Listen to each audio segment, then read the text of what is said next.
Plan ಹಾಕೊಬೇಕು. ಇವಾಗ ನೀವು ಬಂದು ಇಲ್ಲಿ ಹಳ್ಳೀಲಿ ಏನಾರ ಮಾಡಿಬಿಟ್ಟು ಹೋದರೆ ಒಂದು 4-5 ವರ್ಷ ಬಿಟ್ಟು ಆರಾಮಾಗಿ ಬಂದು ಸೆಟ್ಲಾಗ ಅರ್ಧನ್ನೆರಡು ಆಗೈತೆ. ಹಾಯ್ ಹಲೋ ನಮಸ್ತೆ ಗುರು, welcome back to my YouTube channel. ನೆನ್ನೆ ನೋಡಿದ್ರಲ್ಲ ಯುಗಾದಿ ಹಬ್ಬ ಹೇಗೆ ಮಾಡ್ದು ಅಂತವ. ಆದರೆ ಇವತ್ತು ನೆನ್ನೆ ಬೇಳೆ, ಇವತ್ತು ಮೂಳೆ.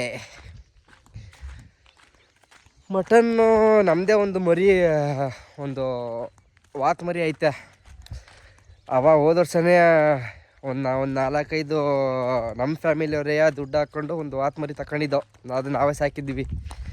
ಇವತ್ತು ಅದನ್ನು ಕಟ್ ಮಾಡಿ ಎಲ್ಲರೂ ಪಾಲು ಹಾಕೊಂಡ್ಬಿಡ್ತಾರೆ. ಹೊಟ್ಟೆ ಉರಿತದೆ, ಕಷ್ಟಪಟ್ಟು ಸಾಕಿದ್ದು ಕುಯ್ಬೇಕಲ್ಲ ಅಂತ ಒಂಚೂರು ಹಿಂಸೆ.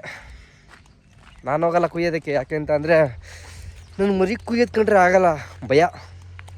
ರಕ್ತ ಕಂಡ್ರೆ ಭಯ, ಹಿಂಸೆ ಅನಿಸುತ್ತೆ. ಮಾಡಿಕೊಟ್ರೆ ಮಾತ್ರ ಚೆನ್ನಾಗಿ ತಿನ್ಕೊಂತೀನಿ, ಅದೊಂದೇ ಪ್ಲಸ್ ಪಾಯಿಂಟು. ಬರ್ರಿ ಇವತ್ತು ಏನೇನಾಗುತ್ತೆ ಅಂತ ಇವತ್ತಿನ ವೀಡಿಯೋದಲ್ಲಿ ನೋಡೋಣ. ಚಲಿಯೇ. ಕಂಟೆಂಟ್ ಕ್ರಿಯೇಟರ್ದು ಹೆವಿ ಕಷ್ಟ ಏನಪ್ಪ ಅಂತ ಅಂದರೆ ವೀಡಿಯೋ ಮಾಡಿಬಿಡ್ತೀವಿ, ಇನ್ನು ಅಪ್ಲೋಡ್ ಮಾಡೋದೈತಲ್ಲ, ವೀಡಿಯೋ ಎಡಿಟಿಂಗ್ ಮಾಡಿಬಿಟ್ಟು ಹೆವಿ ಹಿಂಸೆ.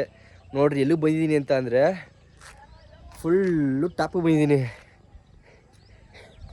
ಕಾಣಿಸೈತಲ್ಲ, ಅಲ್ಲಿ ಕೆಳಗಡೆ ಇದ್ದರೆ ಹೆವಿ ನೆಟ್ವರ್ಕ್ ಸ್ಲೋ ಐತೆ, ಅದಕ್ಕೆ ಈ ಜಾಗನ ಚಾಯ್ಸ್ ಮಾಡ್ತೀನಿ ನಾನು ಯಾವಾಗ್ಲೂ ವೀಡಿಯೋ ಅಪ್ಲೋಡ್ ಮಾಡೋದಕ್ಕೆ.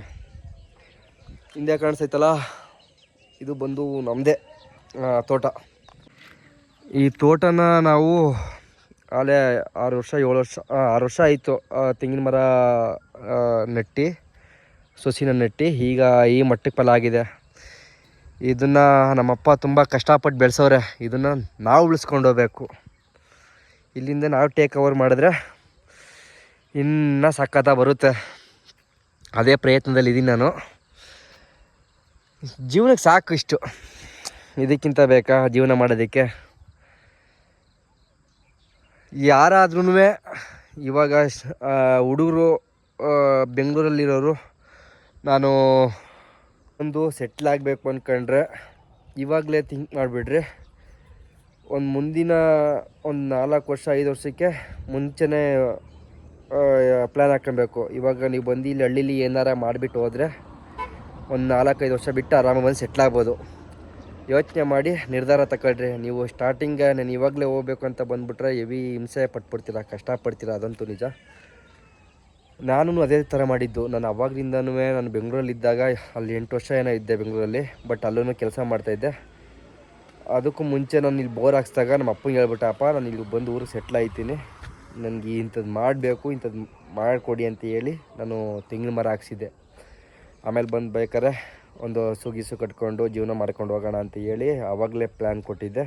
ಅದೇ ರೀತಿ ಬಂದು ಇವಾಗ ನಾನು ಮಾಡ್ತಾಯಿದ್ದೀನಿ ಅಷ್ಟೇ.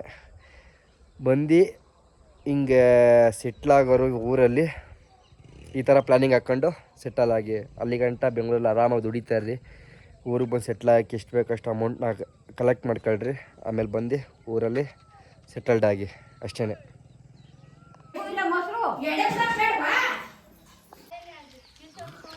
ಏನು ಕಡಿಮೆ ತಿಂದಿಲ್ಲ.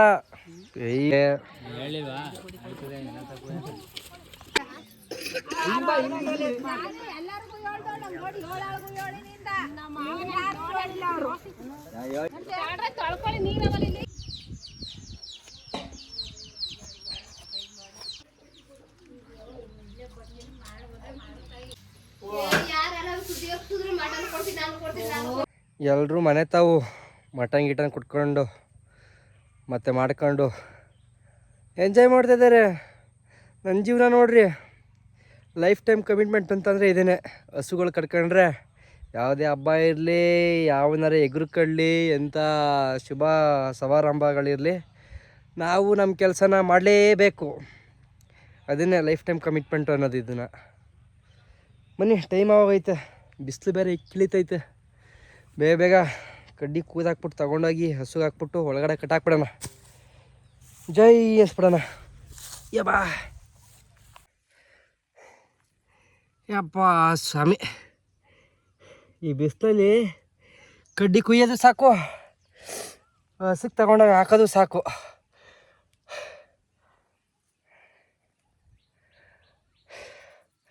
ಅರ್ಧ ನೆಡ್ ಆಗೈತೆ.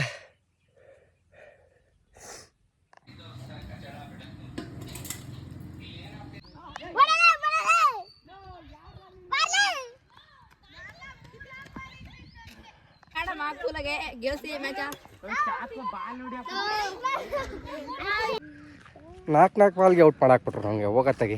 ಇವತ್ತು ಆಡೋ ಮೂಡಲಿಲ್ಲ, ಇವಿ ಕೈ ಕಾಲೆಲ್ಲ ಪೆನ್ ಬಂದ್ಬಿಟ್ಟವೆ. ಆನ್ ಮಾಡ್ರಲ್ಲ.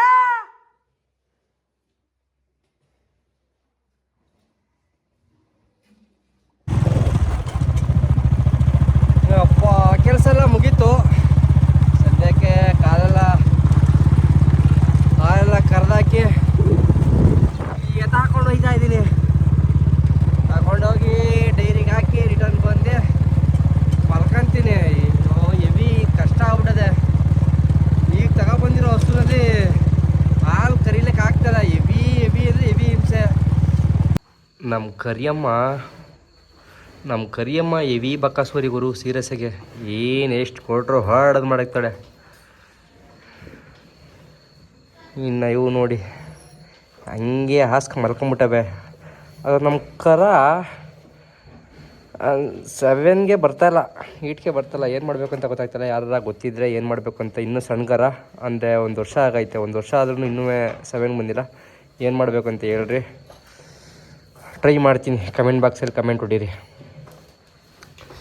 ಇದನ್ನು ಇವಾಗ ಹಾಲು ಕರಿಬೇಕು.